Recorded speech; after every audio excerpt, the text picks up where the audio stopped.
Interview with Professor Greg Dore. Current Hep C treatments in Australia. Can Hep C treatments cure the virus? If so, what is the percentage of people that the treatment works for? Okay, so that's one thing that we're 100% sure about. Hepatitis C definitely can be cured. And by cured, we mean the infection's completely gone from the body, so the virus doesn't hide somewhere that doesn't lay dormant to reactivate at a later stage.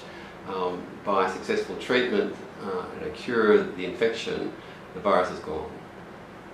At the moment, in terms of the treatments that we have, we cure somewhere between 60 and 70% of people who go on to treatment, and they're interferon-based treatments.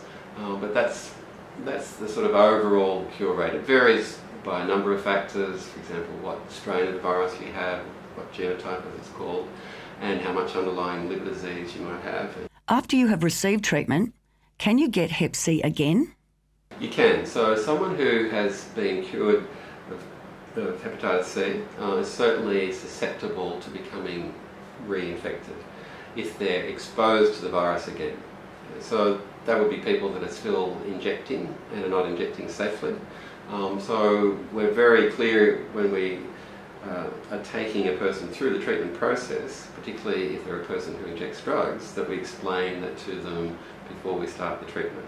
That if we go through what at the moment is a very difficult sort of course of treatment successfully, and a person that really that gets to the end and is very empowered by having cured the infection, but then if they're re-exposed to the virus, they can go right back to the same sort of stage they were at before, because the infection generally, if re-exposed, becomes chronic, ongoing, active infection again. How long does treatment take?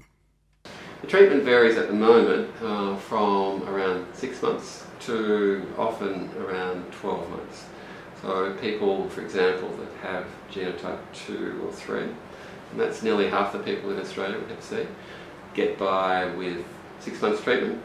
If you have genotype 1, it used to be that you were always treated for 12 months, but now with some improved treatments you can shorten that often down to 6 months. But still many people are treated for 12 months. For example, if you have genotype 1, the most common strain, and you also have more advanced liver disease such as cirrhosis, then irrespective of how quickly you respond to the treatment, you still need to continue the treatment for a full 12-month period.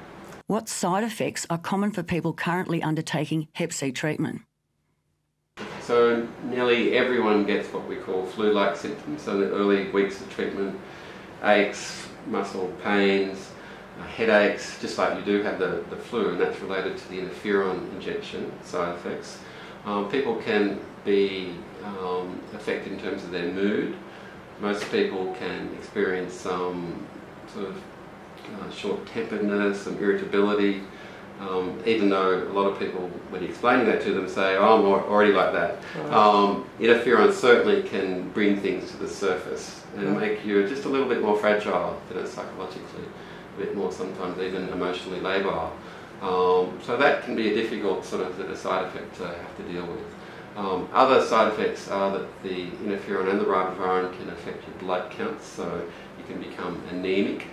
So your sort of red cells get lowered by particularly the ribavirin component, and that can contribute to feeling very fatigued. And a lot of people, when they go through treatment, will say they just don't have the energy that they had prior to starting the treatment. People can start to tolerate it a little bit, but it can even become a little bit worse, particularly for people who have to take treatment for a full 12 months. So they get to month 8, 9, 10, and it really becomes a slog trying to get through daily life when you're burdened by the side effects of the current treatment.